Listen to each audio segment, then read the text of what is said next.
Καλησπέρα σε όλους, καλησπέρα, χρόνια σας πολλά, ευτυχισμένα και χαρούμενα Τιτούγεννα να έχετε, σίγουρα είμαι πάρα πολύ σίγουρος. Οι χριστιανοί που θα δουν αυτό το βίντεο για πρώτη φορά ή αυτό το προσωπάκι για πρώτη φορά θα πούνε τι λέει αυτός, τρελάθηκε, τι είναι ο παγανιστής είναι αυτός.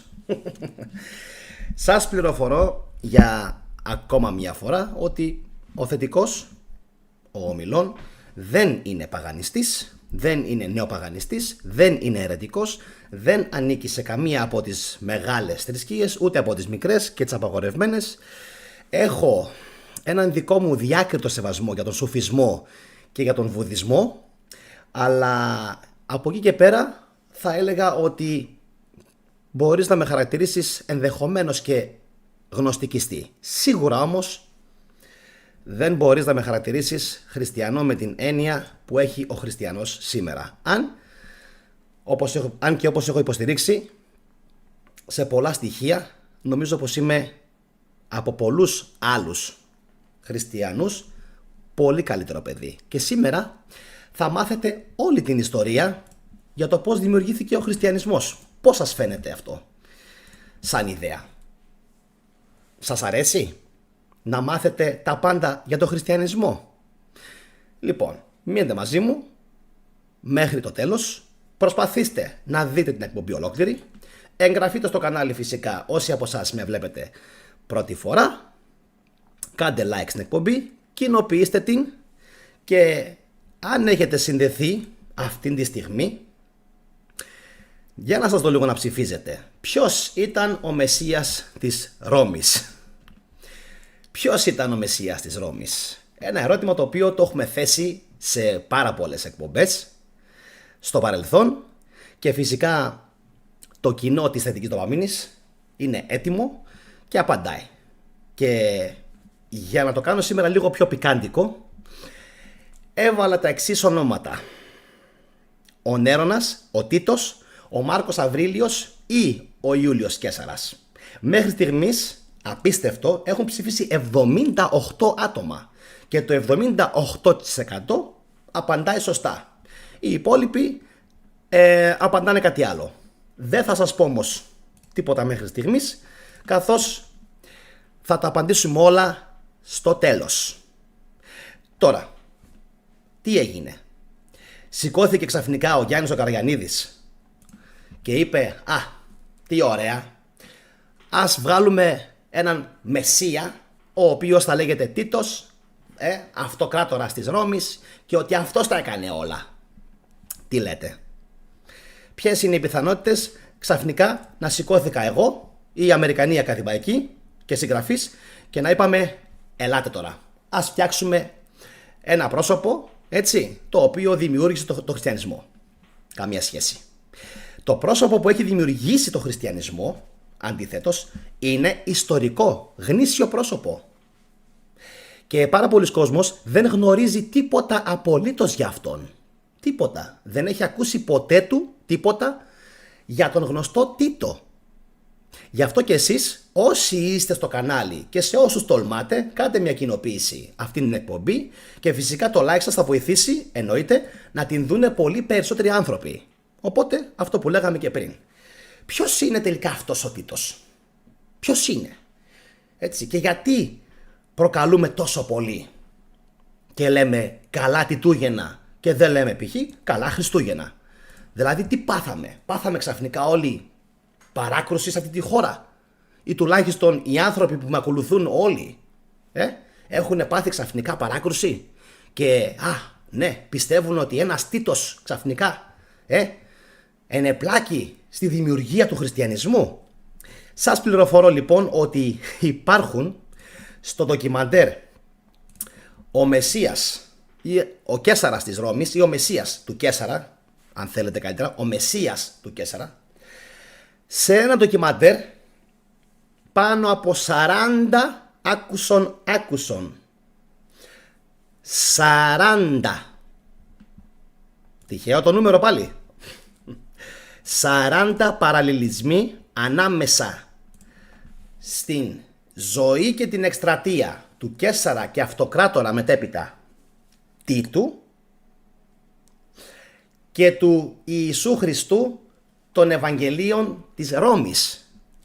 Ακούσατε τον αριθμό? 40 ομοιότητες παραλληλισμοί. 40. Και έχω παρουσιάσει ήδη στο κανάλι αυτό πάρα πολλούς από αυτούς τους παραλληλισμούς, τους οποίους σας προτείνω να παρακολουθήσετε στην εν λόγω playlist για το χριστιανισμό. Εκεί μέσα θα βρείτε όλη την αλήθεια. Όμως, πριν συνεχίσουμε, πρέπει να γνωρίσουμε αυτόν τον Καίσαρα. Ποιος είναι τελικά αυτός ο Καίσαρας? Ποιος είναι? Ρωτάει ο Αγισίλαος Ζενεμπίσης. Ο Τίτος που κατέστρεψε τα Ιεροσόλυμα? Ακριβώς. Αυτός ο Τίτος. Ο Τίτος που κατέστρεψε τα Ιεροσόλυμα. Ο γιος του αυτοκράτορα, επίσης θεοποιημένος Βεσπασιανός. Άλλος και αυτός, για τον οποίο θα κάνουμε αύριο το μεσημέρι εκπομπή, οπότε κάντε εγγραφή στο κανάλι να μην χάσετε και εκείνη την εκπομπή, διότι έχει πάρα πολλές ομοιότητες και ο Βεσπασιανός επίσης με τον Ιησού Χριστό. Τώρα, πριν ξεκινήσω και μπω σε πολύ βαθιά νερά αποκαλύψεων, ακούστε κάτι το οποίο έχω αναφέρει και σε άλλες εκπομπές και φυσικά πρέπει να το ακούσετε και σήμερα. Δεν είναι τυχαίο και το ξέρουν αυτό πάρα πολύ καλά, καθώς το έχω αναφέρει σε πάρα πολλές εκπομπές. Δεν είναι τυχαίο ότι όσο καιρό κράτησε η πολιορκία των Ιεροσολύμων, 4 χρόνια, 66-70, και πάρα πολλοί ιστορικοί το κοιτάζουν πάρα πολύ ύποπτα και λένε εδώ κάτι παίζεται. 66-70, ίδιο χρονικό διάστημα, προσέξτε, όχι παραπλήσιο, όχι όμοιο, ίδιο ακριβώς χρονικό διάστημα διήρκησε και η λεγόμενη περίοδος της διδασκαλίας του Ιησού Χριστού. Αυτό ήδη είχε ξεκινήσει να κάνει κάποιους ιστορικούς να απορούν. Εδώ κάτι παίζεται. Πάμε λοιπόν, πριν παρουσιάσουμε την σημερινή ανάλυση της εκπομπής, πάμε να γνωρίσουμε τον Καίσαρα και μετέπειτα αυτοκράτορα που βλέπετε φυσικά και στην οθόνη σας, αν και νομίζω πως αυτός είναι ο Δομητιανός, ο αδερφός του, αλλά δεν πειράζει, και αυτός ωραίος είναι, μας κάνει. Πάμε λοιπόν να γνωρίσουμε ποιος μπορεί να ήταν αυτός ο άνθρωπος χάρη στον οποίον σήμερα γιορτάζουμε τα λεγόμενα Χριστούγεννα, αν και για μένα θα έπρεπε να λέγονται Τιτούγεννα, επίσης γεννημένος τέλη Δεκεμβρίου. Λοιπόν, ξέχασα να το αναφέρω. Υπάρχει και ένας Άγιος και Απόστολος Τίτος. Υπάρχει μάλιστα και μία, τάχα μου, επιστολή γραμμένη από αυτόν. Ποιο είναι το παράξενο? Και θα το αναλύσω αυτό σε επόμενο επεισόδιο, με αυτόν τον Απόστολο και Άγιο Τίτο. Το όνομά του. Ξέρετε γιατί? Αναφέρεται ότι ήταν Έλληνας ειδωλολάτρης. Προσέξτε λίγο τους όρους που χρησιμοποιούνται. Έλληνας, εθνικός παύλα ειδωλολάτρης, εξ Αντιοχίας. Και το διαβάζω και μου δημιουργούνται ήδη οι πρώτες υπόνοιες παύλα υποψίες ότι εδώ κάτι δεν πάει καθόλου μα καθόλου καλά. Και φυσικά δεν θα αποκαλύψω παραπάνω σήμερα για αυτόν τον Τίτο και τις επιστολές και όλα αυτά με τον Παύλο. Θα σας πω όμως ένα πράγμα. Δεν έβαζαν οι Έλληνες εκείνη την εποχή ρωμαϊκά ονόματα, Τίτους, στα παιδιά τους? Δεν νομίζω. Εκτός αν έπασχαν από Ρωμαιολαγνία. Δύσκολο. Υποπτώ. Δύσκολο. Σωστά. Τι παίζεται λοιπόν? Κάτι άλλο παίζεται. Αποκλείεται ένας Έλληνα εθνικός εκείνης της εποχής να είχε το όνομα Τίτος. Και φυσικά αυτός ο Τίτος, ο επιστολογράφος, όλος τυχαίος, για μαντέψτε λίγο, ποιον είχε φίλο του? Τον Απόστολο Παύλο, που έχουμε πει και θα το αποδείξουμε και στο μέλλον ότι ήταν ποιος? Ο Ιώσιπος. Ακούστε λοιπόν και ένα ακόμα μεγάλο μυστικό, που το ακούτε νομίζω πρώτη φορά και θέλω να κοινοποιήσετε τώρα αυτήν την εκπομπή. Την συγγραφή της Καινής Διαθήκης έχω την εντύπωση, αν και τίποτα δεν μπορεί να αποδειχθεί, ότι δεν την ανέλαβε ο αυτοκράτορας Βεσπασιανός.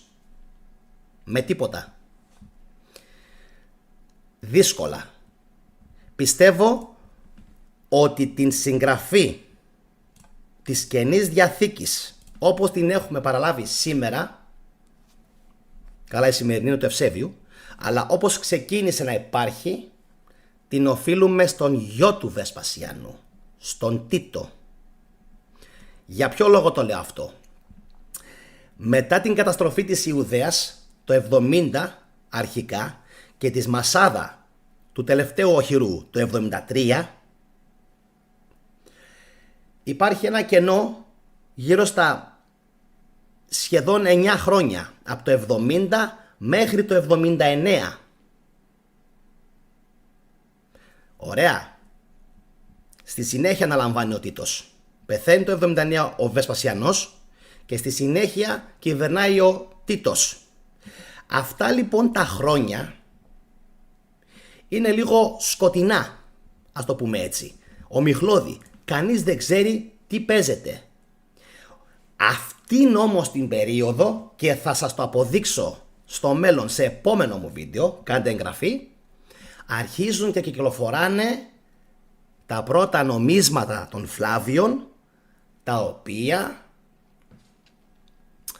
έχουν το πρωτοχριστιανικό σύμβολο που υιοθετήθηκε από τους πρώτους μετέπειτα χριστιανούς. Άγκυρα και ιχθύες.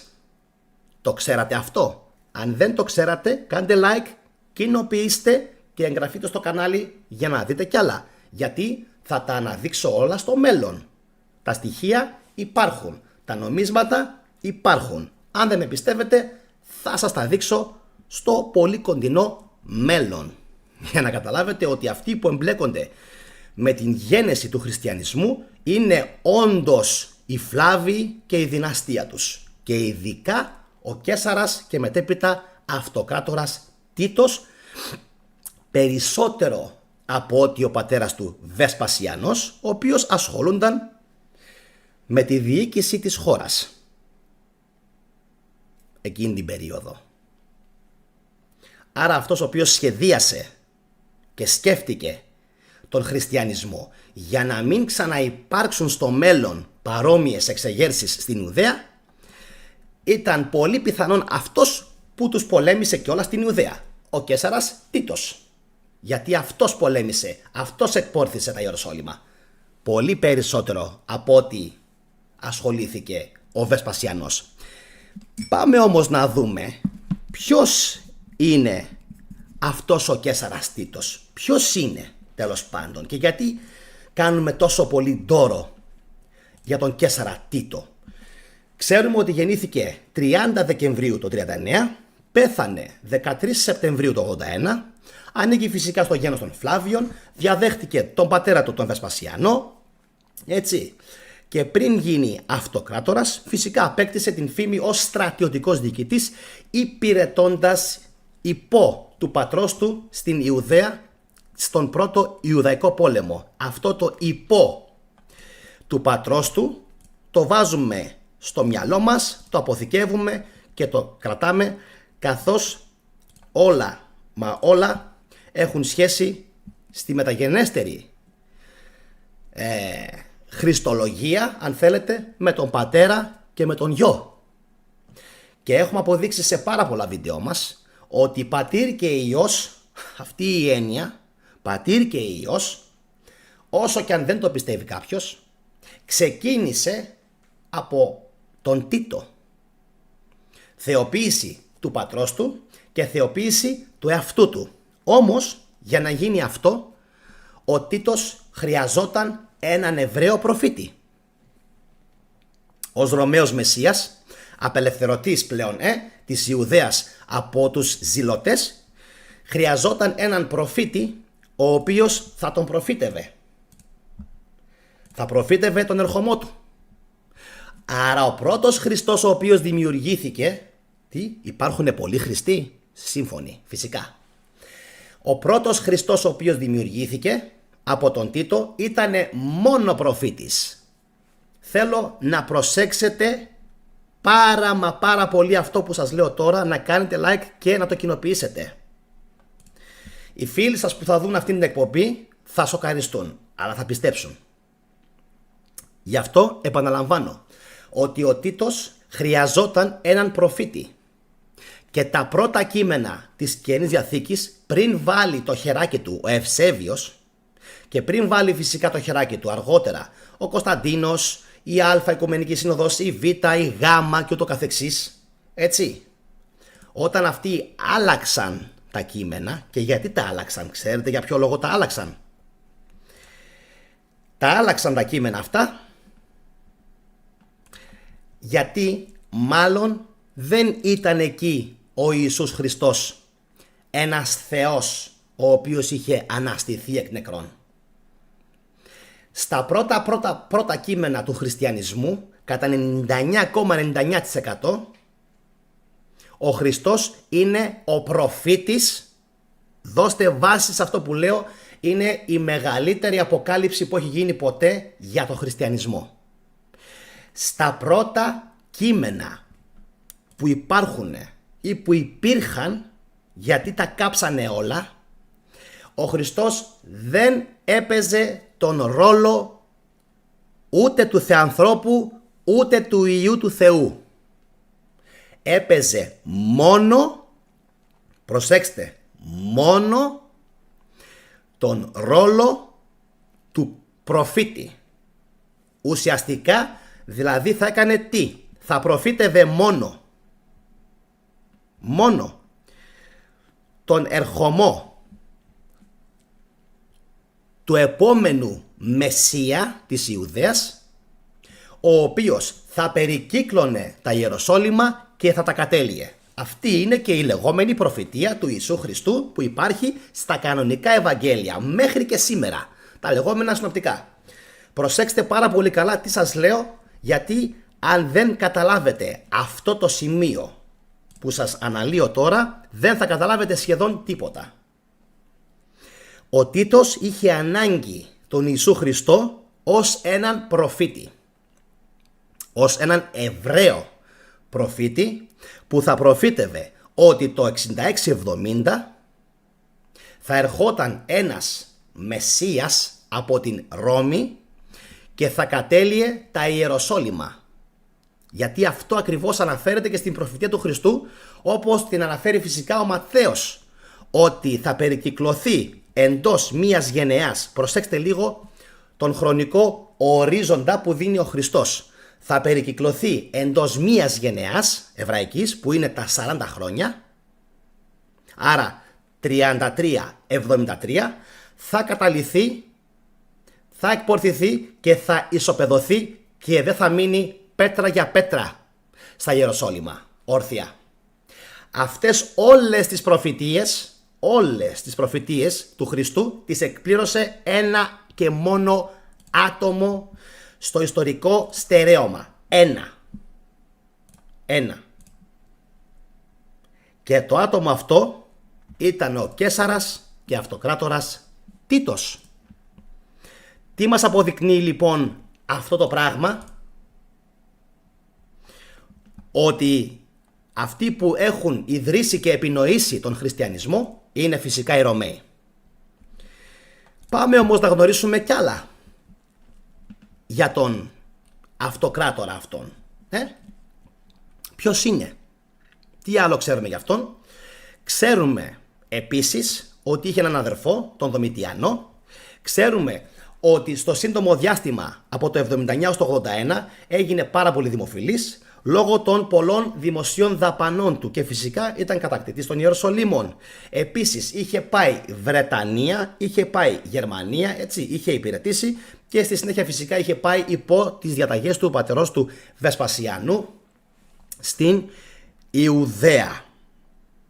Μάλιστα. Τη συνέχεια φαντάζομαι λίγο πολύ την ξέρετε. Σωστά? Γιατί?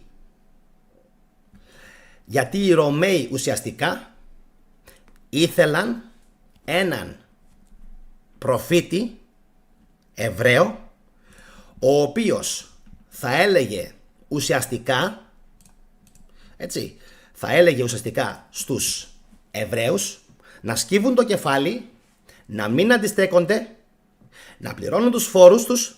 Δείτε πόσα πράγματα συμπίπτουν. Να πληρώνουν τους φόρους τους και go the extra mile. Δηλαδή να κουβαλάνε τον στρατιωτικό εξοπλισμό των λεγιονάριων αντί για 1 μίλι όπως όριζε μέχρι τότε η νομοθεσία, 2 μίλια.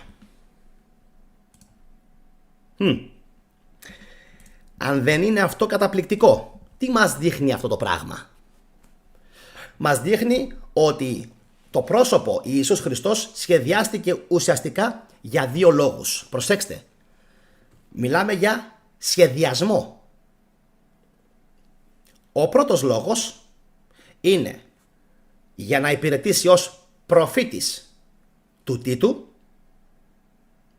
ο οποίος εκπληρώνει όλες τις προφητείες 40 χρόνια μετά, και ο δεύτερος λόγος για τον οποίο είχαν ανάγκη οι Ρωμαίοι έναν Ιησού Χριστό ήταν για να μπορούν οι Ρωμαίοι να ελέγχουν καλύτερα και ευκολότερα τα υποκείμενά τους.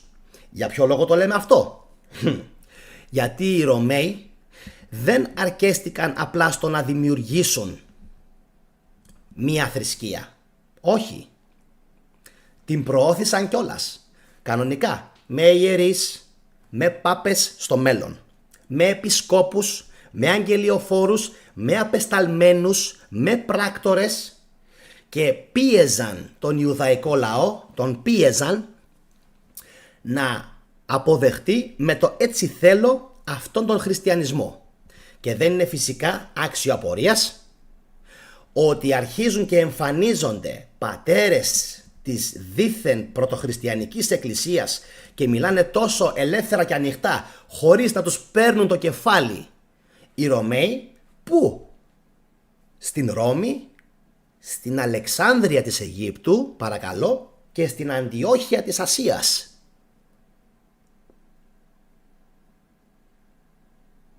Όπα. Κάτι βρωμάει εδώ. Τι λέτε? Και στην Κόρινθο και στη Θεσσαλονίκη και στην Έφεσο. Πώς γίνεται να ιδρύονται παντού εκκλησίες και επίσκοποι και χριστιανοί πατέρες και άγιοι και πάπες και χριστιανοί απολογητές να δρούν ελεύθεροι, να κάνουν ό,τι θέλουν, να γράφουν ελεύθερα επιστολές, γράμματα, καινές διαθήκες, βιβλία ολόκληρα, χωρίς να τους καταδιώκει ποτέ έστω και ένας λεγεωνάριος? Απίστευτο.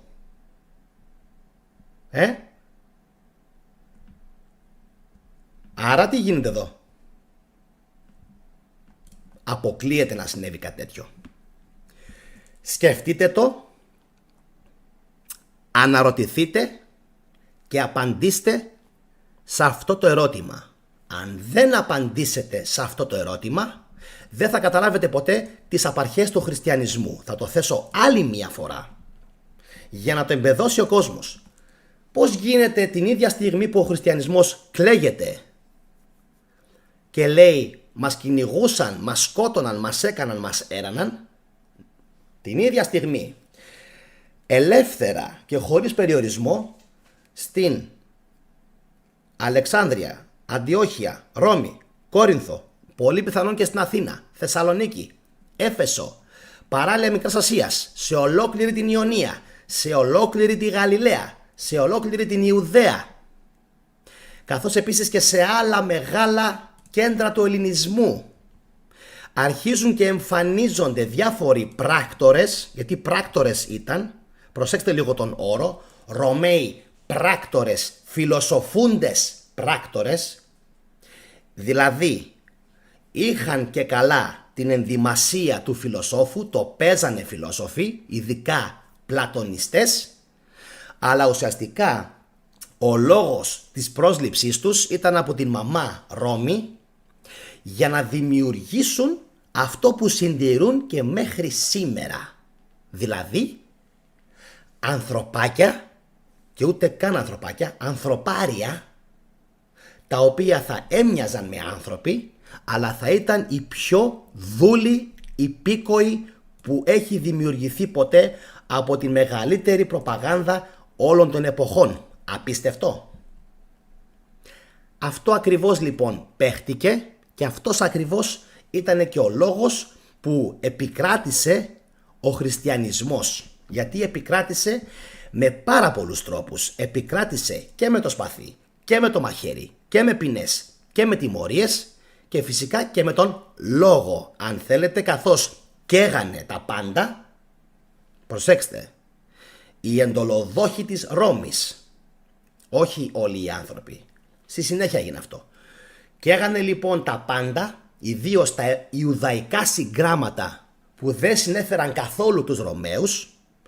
Στη συνέχεια σκότωναν και τον κόσμο και τους έκαναν με το έτσι θέλω χριστιανούς. Με το έτσι θέλω. Έχει σημασία να τονιστεί αυτό το έτσι θέλω. Με το ζόρι. Τους έκαναν λοιπόν στην αρχή χριστιανούς οι Ρωμαίοι. Στη συνέχεια κάποιοι αυτοκράτορες, όπως π.χ. ο Διοκλητιάνος και ο Ιουλιανός, δεν τους άρεσαν καθόλου αυτά τα γεγονότα. Δεν τους άρεσε επίσης καθόλου, και είχαν τελικά δίκαιο, για το που βάδιζε η αυτοκρατορία με αυτήν τη νέα θρησκεία που είχε δημιουργηθεί. Γιατί αυτή η νέα θρησκεία είχε πάρα πολλές νοσηρότητες.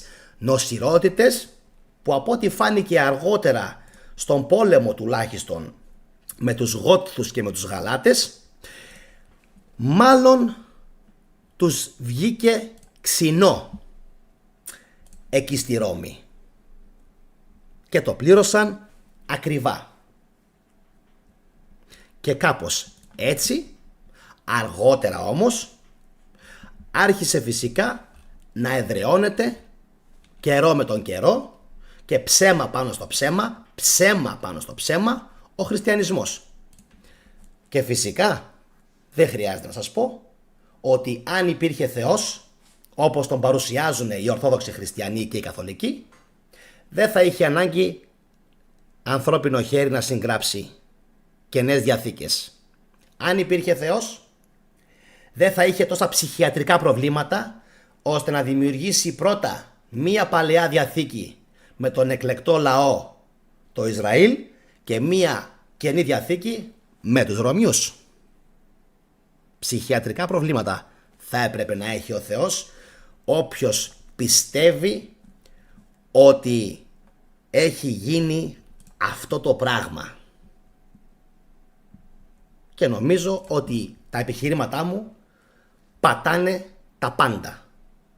Δεν είναι δυνατόν να πιστέψει κάποιος αυτά τα παραμυθάκια. Παλαιά Διαθήκη ο λαός του Ισραήλ, Καινή Διαθήκη Ρώμη και Ρωμιοί. Δείτε λίγο πόσο εύκολος είναι ο συνειρμός αυτός, Ρώμη-Ρωμιοί, και φυσικά δεν χρειάζεται καν να σας πω και να σας υπενθυμίσω ποιοι είναι στην Ελλάδα οι άνθρωποι οι οποίοι θέλουν να θεωρούνται συνεχιστές της Ρωμαϊκής Αυτοκρατορίας. Οι Ρωμιοί, όχι οι Έλληνες, οι Ρωμιοί. Και δεν είναι τυχαίο ότι επίσης δεν θέλουν να θεωρούνται συνεχιστές, ας πούμε, της αυτοκρατορίας της Τραπεζούντας ή του Πόντου. Γιατί συγκεκριμένα λοιπόν αποκαλούνται συνεχιστές της Ρώμης και λέγονται Ρωμιοί? Έχουν ψευδεστήσεις ότι το Βυζάντιο ήταν ελληνικό? Υπήρχαν πάρα πολλοί Έλληνες στο Βυζάντιο, ναι, εννοείται.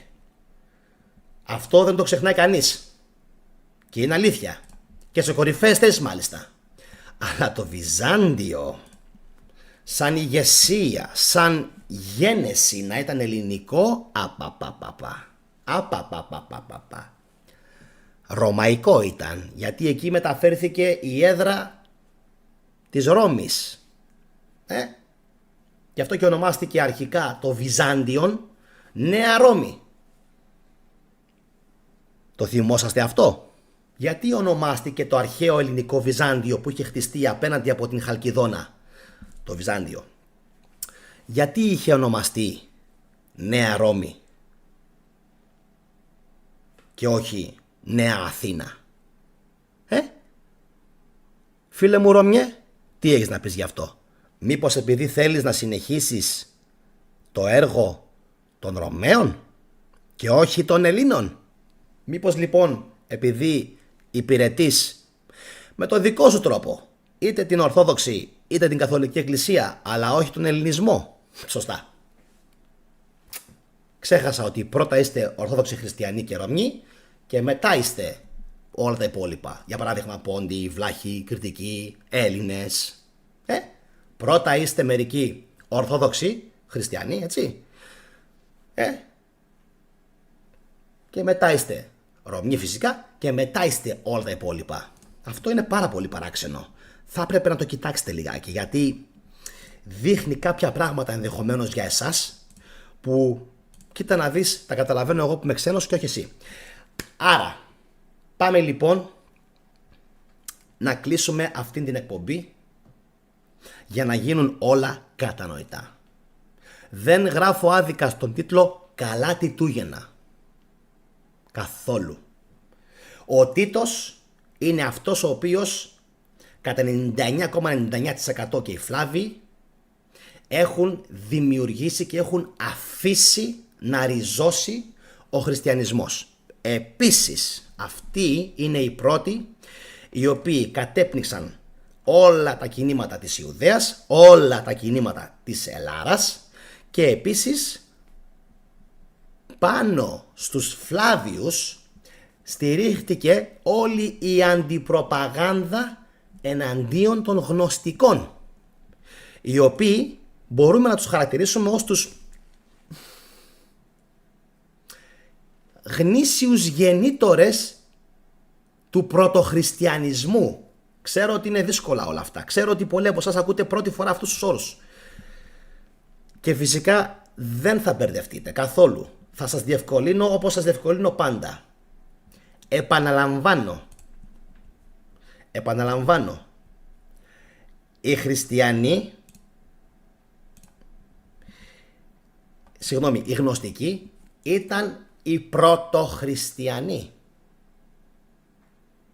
Ο πρώτος χριστιανισμός, πριν τον πιάσει στα χέρια της η Ρώμη και ο Τίτος, αν και δεν λεγόταν χριστιανισμός, γιατί γνωστικοί ήταν οι άνθρωποι και ενδεχομένως διαφορετικές λέξεις να χρησιμοποιούνταν, ωραία, οι πρώτοι όμως άνθρωποι οι οποίοι μπορούμε να πούμε ότι πλησίαζαν την φιλοσοφία μόνο, αν θέλετε, του χριστιανισμού ήταν οι Εσσέοι της Ιουδαίας, οι Πυθαγόροι φυσικά της Ελλάδας, και από αυτά τα δύο τα κινήματα, κοιτάξτε, δημιουργήθηκε σφήνα ο μεσογειακός γνωστικισμός.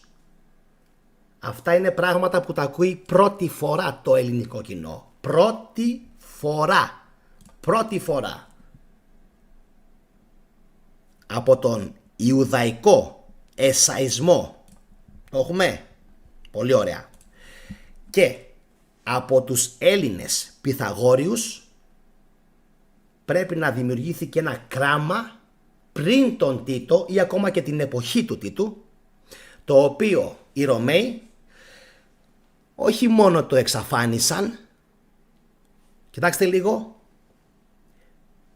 πάτησαν και πάνω του για να δημιουργήσουν το χριστιανισμό. Και αν κάνετε εγγραφή, κάντε. Θα σας αποκαλύψω κάτι σε μελλοντική εκπομπή για τον Χριστό και τους τέκτονες, τους χτίστες τέκτονες εκείνης της εποχής, το διευκρινίζω, επαναλαμβάνω. Αν κάνετε εγγραφή στο κανάλι, θα σας αποκαλύψω κάτι για τον Χριστό και τους μασόνους τέκτονες εκείνης της εποχής. Υπήρχαν από τότε που θα σας κουφάνει. Το αφήνω με αυτή την υπόσχεση. Like στο βίντεο, εγγραφή στο κανάλι, κοινοποίηση το βίντεο, το καμπανάκι σας να το έχετε χτυπημένο για να λαμβάνει ειδοποιήσεις για όλα τα μελλοντικά βίντεο. Μία φορά χρειάζεται μόνο να το χτυπήσετε το καμπανάκι σας. Και από εκεί και πέρα, καλά Χριστούγεννα. Συνεχίστε να βλέπετε θετική δοπαμίνη, συνεχίστε να μαθαίνετε από τα βίντεο του καναλιού. Υπάρχουν πάρα πολλά βίντεο στο κανάλι και φυσικά μόλις τελειώσει η εκπομπή και ο αλγόριθμος την επεξεργαστεί, κάτω και δεξιά από μένα θα εμφανιστούν προτινόμενα βίντεο και playlist που ελπίζω να παρακολουθήσετε. Αυτά από μένα, τα λέμε αύριο το μεσημέρι σε μια άλλη τεράστια εκπομπή για τον Βεσπασιανό και φυσικά θα επανέλθω σε ακόμα μια εκπομπή τουλάχιστον για τον Καίσαρα Τίτο, ίσως και αυτές τις ημέρες. Να είστε όλοι καλά. Ευχαριστώ πάρα πολύ που παρακολουθήσατε αυτήν την εκπομπή. Τα σέβη μου, καλό βράδυ σε όλους, καλή ξεκούραση. Καλά Χριστούγεννα. Τσάου. Όπως λένε και οι Ιταλοί.